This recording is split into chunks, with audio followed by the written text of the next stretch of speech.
मी mechanical engineer आहे. 2018 ला pass झालो होतो. त्याच्यानंतर कॉम्पिटेटिव्ह एक्झामची तयारी सदाशिवला करत होतो, पण कोविडच्या कारणामुळे पेपर एक्झाम्स टायमिंग होत नव्हते त्यावेळेस. आपलं एज्युकेशन तर 100% जॉब देतच, नो डाऊट अबाउट इट. मी एवढे ट्रेनिंगचे इन्स्टिट्यूट इन्क्वायरी केले, 100% जॉबचा लोगो वेबसाईटवरती कोणाच लावलेला नाही. लिटरली 12 तास मी काम केलेले प्रोजेक्टवरती. ऍट दॅट टाइम 10 दिवसात 10 प्रोजेक्ट कम्प्लीट केला. पोर्टफोलिओ स्ट्रॉंग ठेवा. प्राजक्त सरांनी त्यावेळेस खूप मोटिवेट केलं. ते म्हणले की कुछ अच्छा होने के लिए कुछ समय बिताना पड़ता है, पेशेंस ठेवायचं पडतं.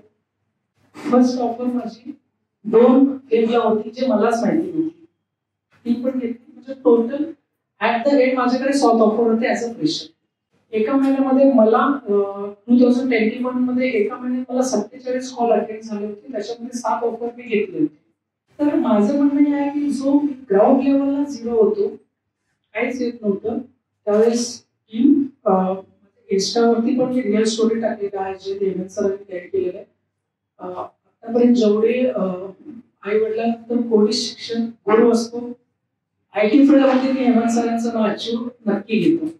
2 महिन्यात दुसरी कंपनी स्विच मारली, जी मुंबईची मारली. डायरेक्ट 200 हाईक भेटली त्यावेळेस 2 महिन्यांमध्ये. आता माझं करंट कंपनीमध्ये जी मुंबईला आहे, मी तिथं लास्ट 2.5 इयर्स पासून काम करतोय.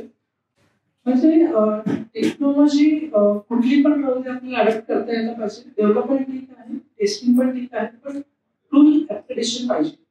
तर स्टडी आणि कन्सिस्टन्सी कंटिन्यू पाहिजे. Thank you so much. Thank you for such an inspiring story you have shared.